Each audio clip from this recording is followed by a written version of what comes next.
So for the last and most interesting session that we have been waiting for, so it's a panel discussion on investment perspective, where are the opportunities in retail tech, and I would like to invite the panelists on stage, and while they set up. Yeah. Panelists are Mr. Anirudh Damani, he is a managing partner at Artha Venture Fund, Mr. Rohit Khetan, VP Marketing and Strategy at Genesis, Mr. Raja Lahiri, Partner Transaction Advisory Services, Grant Thornton, and the session would be moderated by Ray Newal. He's the Managing Director, India Techstars. Ray is a globally inspired entrepreneur and early stage tech investor. After a decade in leadership roles at DoubleClick, MSN, and Yahoo, Ray has started Jixi, a startup dedicated to bringing the next billion internet users online through streaming media applications designed to work well on low bandwidth networks and popular feature phones. With more than 35 million downloads, Jixi became one of the top streaming apps in India and other parts of South Asia before it was sold in 2013. Since his exit, Ray has been advising, mentoring, and investing in founders in Canada and India, and as a MD at Techstars, he is leading the first Techstars accelerator in India. So Ray, thank you so much for being here, and the session is over to you. Thank you. Well, good to be here. It is, what is it, 3:45, and so I recognize the challenge of keeping everybody in the room who's here now here by the end. But hopefully we'll do okay. So we have a great few panelists here, and we're going to talk about the state of retail tech in India. And you know, I think a good starting point here is, you know, it's always good to start with the good news and the bad news, right? So what do you want, the bad news first or the good news first? Which one? Bad news first. Bad news first.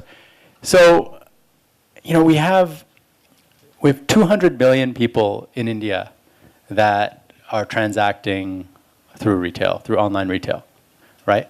And, you know, as much as we celebrate the potential for e-commerce and retail tech in India, you know, that's still a pretty small number when you consider we have 1.3 billion people in the country. And this compares to China, which has like close to probably over 600 million people that are transacting online, right? So that's the bad news. We're still at 200 million people. We've got a long way to go to get to 1.3 billion, right? The good news is that this year was a monumental year for India. You know, we had the biggest deal in internet history for India, you know, done. $15 billion Flipkart sold, right? So I like to think of it as, you know, AF and BF, right? BF is before Flipkart, and now we're in the AF. We're after Flipkart. So, you know, all our best days ahead of us. This is one of the key kind of things we want to probe into today. And we'll be starting with maybe, you know, look, 200 million, you know, of the population of 1.3 billion. You know, should we be excited about the future, or have we overbought into the hype? You know, what's going on? What's the behavior? How do you contrast between the behavior of Indian consumers versus our Chinese neighbors? Like, why are we only at 200? So I think, you know, it's funny you say 200 million because it seems like maybe one NPC ago we were talking at 70 million, right? So in a year and a half, I think, or maybe a year and a half, we've gone 3x, and we're still saying that we're slow. I think that's the key part, right? I think if you look at the growth of the online Indian consumer, it has been quite fantastic, right? And it's continued to grow. Remember, GST is only 16, 17 months old, and the effects of Geo, you're still feeling them. People are still coming online. We have, I think, 500 million people now that have a smartphone in India, and that number's, you know, increasing at a rate of 10 million per month, if I'm not wrong. And all those people that are coming online, they're all potential people that become online consumers. And I think we need to look at it with that lens that, that we've grown quickly. There's a lot of headway or a lot of room available for us to get bigger. And over, the next 24 months, I think we're going to be at, close to 800 million, 900 million smartphones. And even if you look at a 50% conversion, you're looking at 2x the number of online shoppers. I don't think China can do that at 600, but we can at 200. So the good days are ahead of us. So what you're saying is, what I thought was bad news is actually good news? Yeah, definitely. So maybe let's go to Rohit. Maybe you can talk to some of the technology at play that's going to enable this shift. So Anirudh mentioned Geo was obviously a big part of the shift that's happening. Is that alone, is Geo and connectivity alone going to allow us to grow from 200 to 800 million? Hi everyone. My name is Rohit. I represent Genesis, which is into retail ERP and POS, specifically targeting Indian SMEs. Not many of you would have heard of it, but that's more because we are working with mid-tier retailers, so not the likes of Future Group. So yes, what it would take for the retail business to grow overall, I think definitely a much higher adoption of tech is required. So right now, and definitely the consumer mindset is changing fast. The more access to tech they have, the simpler tech is becoming for them through smartphones, through easier apps to use, which are already preloaded, and plus a lot of younger generation are starting to do the shopping for the older generation. So it makes a lot of sense for e-commerce to kick off over there. And even offline, we are seeing rural retail just coming into play. So till now, retail was tier 1, tier 2, then maybe tier 3 for the last 3-4 years has been a big focus. So companies like DMart and VMart are getting listed at big valuations because they already have the presence in those markets, tier 3 markets. So if you attend any of their investor meets, and they're all listed companies. So if you attend any of their investor meets, it's all about the growth in rural retail, which is where all this next wave of growth is going to come from. And how to do that and where to do that, it's obviously going to be a mix of offline and online, because you have to understand they haven't yet got access to retail per se. So the only access they would have got is when they would travel down to the nearest district head office and did their shopping over there. But now, if they have an access on their mobile phone, so then if a store opens up in their neighborhood, they want that store to be as easy and as cool as it can be for them to be able to enjoy that shopping experience. So that's definitely what is going to enable that growth. For retailer mindset, definitely it's changing a lot, and it's changing very fast. They're investing hugely in loyalty, in analytics, in a lot of front-facing consumer tech like mobile POS. Purple made a presentation right now. So, but what we believe that there's a lot of investment yet to be done in the back end, where a lot of optimization could be done, especially in terms of inventory optimization, which the larger retailers are doing, but the smaller ones are yet to do. So they are more on a demand basis. They're just having the basic setup for the billing, but the rest of it is missing. So do you envision that as we expand retail to these new populations, are they going to want to buy the same things as the population that is consuming now? Like, can we make that assumption that giving them the ability to transact, giving them the access to the products, is it just about logistics? Are we, when we think about the population, what are the other kind of issues that prevent people from really participating in e-commerce today? You want to take that, Raja? So yeah, sure. I think Ray, I think you started off giving a comparison of India versus China, but I just want to take a step back here. That you talked about behaviors. I think that's a very powerful word, because here we are talking about consumers and retail. And in my view, when you transact, retail is just an expression of somebody's behavior, right? And if you go to the basic principles of behaviors, right, there's a very simple phenomenon, and that's something in consulting, not in consulting, it's at any human level we do, is any human being fundamentally starts with insights, right, based on influence, based on cultures and all of that. That establishes what is called a thinking. What's your thinking? The thinking drives your behavior, right?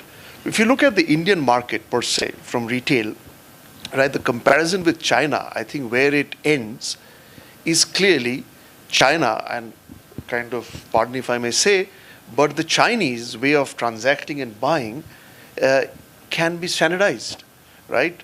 They can just follow this, they can follow that. But when you look at India perspective, you look at the regions, you look at the preferences, you look at the habits. A person from the East in the same Diwali season is going to buy a very different type of garments than somebody from the West or from the North, and as also from the South. So fundamentally, if you look at behaviors, Indian retail, you talked about the 200 kind of million consumers. I think that's a massive achievement. You're talking about a country which has been transacting with the vendors, with the offline retail for ages. And from that to shift the needle to $200 million itself is a monumental milestone. Now coming back to the growth story. If you look at the growth story going forward, in my perspective, companies, organizations needs fundamentally 3 C's, which is capital, culture, and convenience. In any retail, fundamentally you can get lost in the great experience and all of that. But in my view, fundamental is capital, because without capital in retail, you cannot progress. So let's stop there. Do we have enough capital? Maybe you can take that one, Anirudh. Is there enough capital in India to fuel the? Maybe at the later stages. I think the early stage ecosystem, I believe, is there isn't enough capital, enough smart capital. It's not just about the money. I think most startups can get the money, but can they get investors that can give you more than money, right? Because a passive investor in an early stage startup, I think, is a detriment. At least that's my belief. And so the investor needs to bring in more than just capital. I think that is definitely missing in the early stage ecosystem, right? Can I just ask, from the audience perspective, are there any of you, let's figure out who the audience is. Are any of you building startups? How many of you are building startups? Okay, quite a few. Are any of you investing in startups? No. Okay, so we know who the audience is now. So from the audience perspective, you're all building companies, right? Do you feel that there is an abundance of capital and support and support, mentorship to build your companies? Yes. Hands up for yes. Yes. Yeah. Okay. So the first C, it appears, is not a problem. Okay. So, but I agree with you though. I think there's capital at the early stage, but it needs to be bundled with operational support. So the second C, I think, what's text 100 rupees at the end of the session. So second, You would love the dollars actually. dollars instead. Okay, that's true. We give out dollars here in India. Sorry, Raja. Second C. The second C, I feel it's culture. We get lost in the tech and the capital, but fundamentally, what you're doing is building organization. And any organization fundamentally has to have a culture. And whether you talk about people, it's not about what I'm going to achieve. It's truly how you're going to achieve. And in retail, especially when the behaviors are always changing, when interests are changing, today I would love to watch a Hindi movie. Tomorrow I would love to watch the Amazon Prime Game of Thrones or whatever it is. So in that, the culture of how you do things in organization becomes, in my view, quite important to build organizations. And of course, the last C is really about convenience. And convenience, in my view, relates to the customer. Now, we can give hundreds of frills, hundreds of discounts, an amazing buying experience. But in my view, fundamentally, a customer is looking at convenience. And would you say that is the focus of retail tech, is really the third C? Well, I feel retail tech, the last C is of course important, but as I said, I feel all the three C's are equally important, because you cannot have convenience, but without capital you can't do it. And if you just have capital and when you don't have culture, you can't build the organization.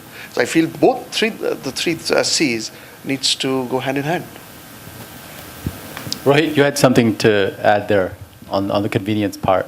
No, yeah. So I mentioned that earlier. Like a lot of retail tech is focusing right now on the front end tech, which is the point of sale or things like that. But very little investment going in back end retail tech, which is slightly more complex and requires more time to develop. It's a longer growth story. So definitely more investment, more capital, and companies building that need a different cultural mindset. So yeah, I mean, it's using your analogy or your statement, you need a different mindset to build those kind of companies. You can't just acquire companies very fast if you're building something like that, but definitely that has a lot more value. And India in that sense is a very, very value conscious market. That's what we have understood over the last so many years of selling products here. You're saying that we're cheap. Not cheap, essentially. They do tend to pay money, but later. Once a job is done, so later. After they've consumed all the product. Yeah, after they've consumed all the product.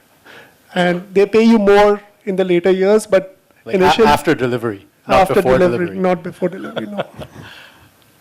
All right, so let's kind of... So which is where your capital comes in. So, if you need that capital to start off. But I just have starts a the point. I think virtuous Anirudh, circle. I think we're just chatting, and Anirudh has got a lovely example of value, talked about value. So Anirudh. Let's hear it. So I think, and just to add to that point, for very long, at least in India, we've considered India to be a cheap country. We want to buy the cheapest stuff. But there is umpteen number of examples now that India is not a cheap country. We're a deeply value conscious country. We have to be able to communicate to the customer what the value is, and there is so much money. I mean, has anybody ever seen a TrueFit location, right? TrueFit in Hill. It's like they charge 65,000 rupees a year. And you can pretty much, it's like the men's, mecca for men's, services. Like you can get a haircut, you can get, obviously not for me, but but you can get a shave, and they provide this really uber cool and very rich experience. And I have been watching this company. It started about 15, 16 months ago. You cannot get an appointment there if you wanted to. You have to call 2 days in advance, and they charge 65,000 rupees a year, right? And who would believe that this is happening in India, right? I mean, even when I was living in the US for 12 years, supercuts, $9.99, right? That's what we always went after. But in India, you have these locations. They're in Bangalore. They're now in Ahmedabad. Ahmedabad is supposed to be one of the cheapest cities around, I guess. But they have, a location that's full in Ahmedabad. You go to Bombay, the locations are full. You go to Kolkata, it's full. You go to Delhi, it's full. You go to Bangalore, I've found them to be full. You need to call in advance, otherwise you're not going to get an appointment. So it tells you very clearly that Indians are not cheap people. We are deeply value conscious. The problem has been that most of the time, we always get sold. Most of the startups that will give you discounts, it's always that will give you a discount, right? And we need to get away from that mindset and understand that if we communicate the value, we are a culture, we are a people that will pay top dollar. So I think we have to be careful about using the word cheap. So I take that back. I don't want that to be the soundbite that lives on. But I think with TrueFit and Hill and 65,000, we're still talking about a very different. That's still that top 200 million that we keep talking about, right? And ultimately, you know, is that where the growth story is? Is it that we are going to continue to serve value to the people who have money in India? Or are we going to be able to serve a different kind of value through tech enablement to this other population? And what are some examples, I guess, on that, right? What are some examples of how we are now beginning to expand out to a different part of the population? So I can just share, Ray, is that we were doing a transaction where there's a fund, venture capital fund invested in a company, retail company. It was just plain brick and mortar company. And we asked a question, why are you again investing in retail company where there's so many retailers around? The interesting model they followed is they are only in the tier 3 towns, tier 3 and tier 4 towns, right? And tier 3 and tier 4 towns, and they've been very successful.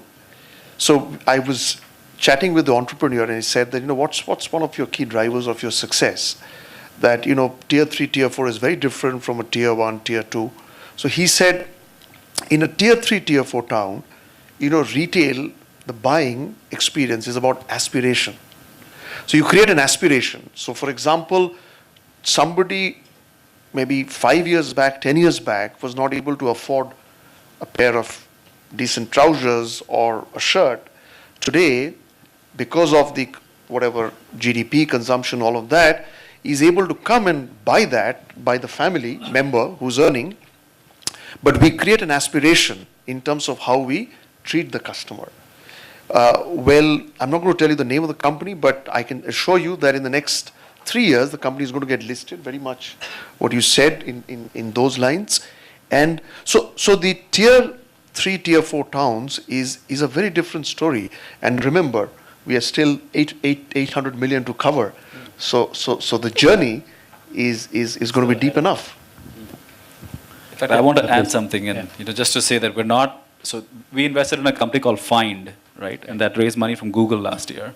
Find, what they do is they integrate with the POS systems, and they have inventory level data. So when you're making an order on Find, you actually get it from the brand's own store.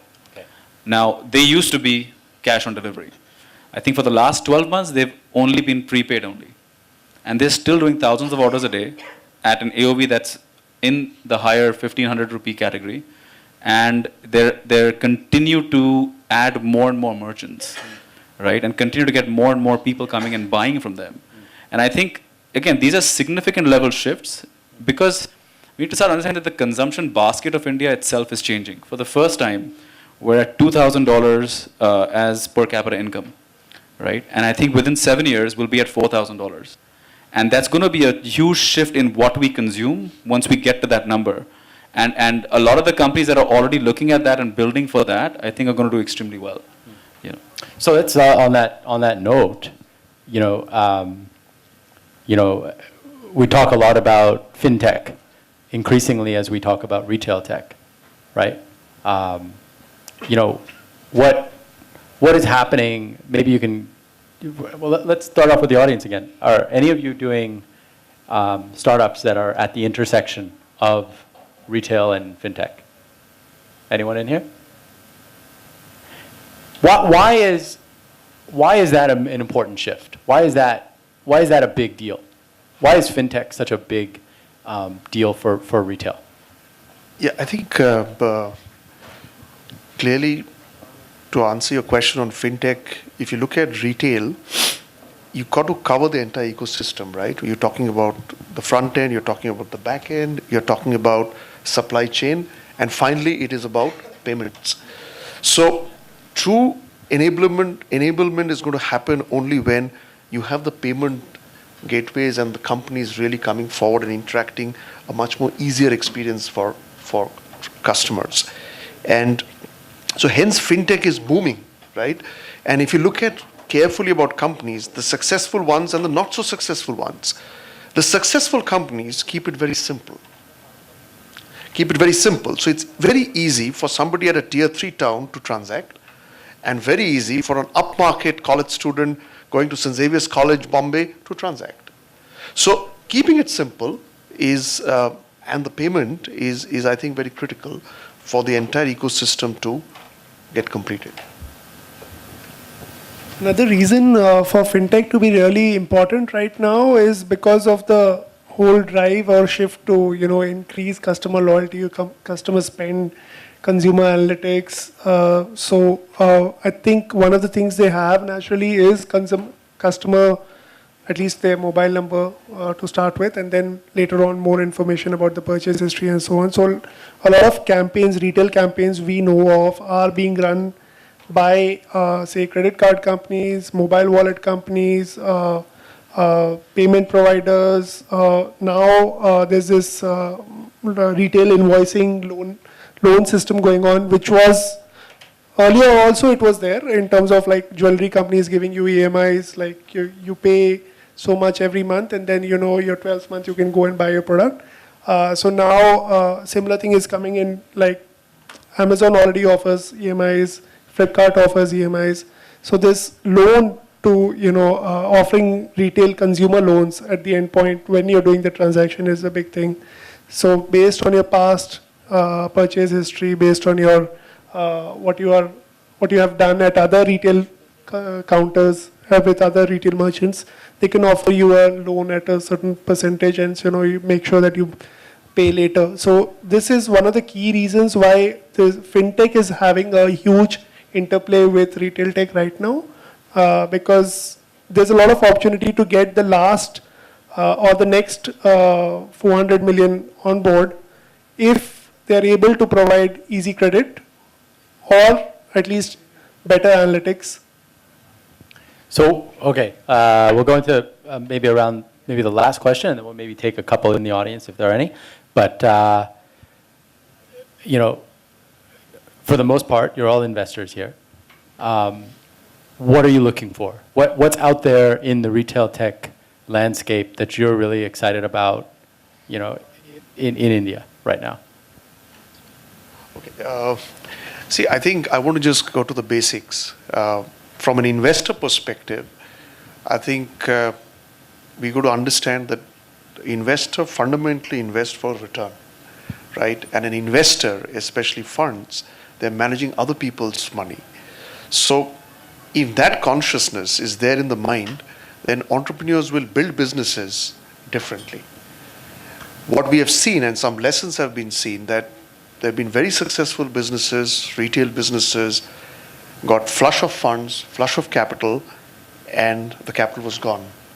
And the company literally had to shut down. So I think that consciousness that it is somebody else's money, and how I spend the money with discipline is, I think, an important perspective to keep in mind from an entrepreneur. I think the second part is the 3 C's that I talked about, right? Whatever it is, if you do not have the scalability and the capital to build your business and the culture to build the organization and the focus on the customer convenience, right, the model will be not sustainable.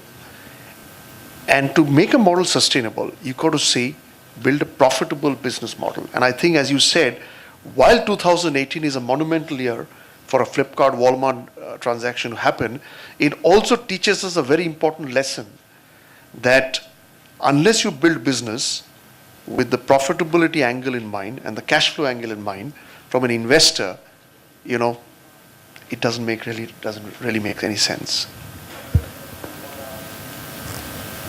Anything to add? Obviously, I think this is extremely important, that even when we're managing somebody else's money, we always want to understand, how is the money going to get utilized, right? And how do we make a return? Where do we see an exit? So I think that's always there. In terms of ideas that at least, I keep having my own quirky little, research that I keep doing, and since I'm heavily involved in the consumer side, I think some of the things that come to mind and I think are problems worth solving, I think one is a customer resolution platform, right? It's very difficult to deal with a brand, especially when the brand has millions and millions and millions of customers come to them. Most of their board lines are completely choked up. And there's no way that you can go one step beyond, customer service and try to resolve a problem before going to consumer court. And if you start looking at the data at the consumer court levels, even the number of consumer court complaints are going up. And it's actually the only court in India that has almost a 98% resolution rate, right? And it's crazy. So there used to be a startup called Mayakosha that actually helped people file these consumer court complaints, starting with a legal notice, and they were doing extremely well. Somehow it turned into Tabzo, but what I'm saying, it's still an area, I think, that has a tremendous scope that someone needs to look at, because it not only will help with customer resolution, but it helps companies understand where the problems exist. Anyone working on that? Yeah? Oh, we got one over there. At least mentally. Your question was around, what are the interesting areas that people are working on. So I think definitely how to better utilize AI in retail is a hot topic. But we try to not do innovation just for innovation's sake. So we are trying to use it more for inventory optimization. And I think that's a very key problem for most offline retailers. I think, I guess offline, online as well, but very, very crucial problem to solve for offline retailers.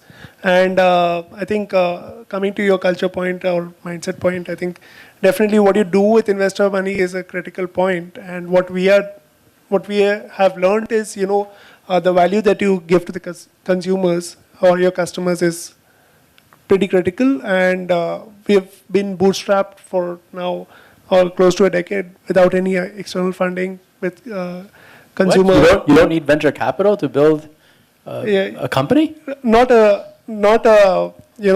company which is where you get paid for the goods that you deliver. So that's fine. I love those kind of companies. So maybe, I know we're over time, but does anyone have any questions? No? Oh, one. So from your perspective in the retail, like we talked about the value-conscious customers, I also run a startup it's into personalized fashion brackets. I've seen people accepting, a 5,000 rupee shirt from a new brand or 80,000 rupee suit from a new brand. So I see that dramatically happening. And our company, we don't give discounts. The maximum discount is 5% model that we follow. So how do you see this happening in the overall perspective of this retail discounting model? How do you see these kind of companies playing, a vital role in future? How do you see it? Non-discount model. Non-discount model. So I live in close to Breach Candy. If you're ever there, there are a few shoe stores, right? And they've actually painted it on the glass 50% off. So that store is always 50% off, right? It's painted there, right? And so I believe that when I see, and I'm noticing even some consumers, when they see something says discount, they always start assuming that it's of low value. Something is wrong with it. And, you look at the Bombay Shirt Company also, they've been doing fantastic sales. So again, it tells you that we don't need to keep communicating discount. And I think the customer itself is getting tired of hearing that word, discount, right? So it's about communicating value and staying there. Yeah. One question, continuing on what you said. It's an oracle question, see the future. When will you see the end of $1 billion sales or billion whatever sales in terms of India front page? It's just Roger Lee's, all the product companies goes for a toss because the value of the product goes for a toss. The simple answer is when the investor truly wakes up. And that was the implicit. Or when the Times money that they've given runs out. Okay. When the first C goes away.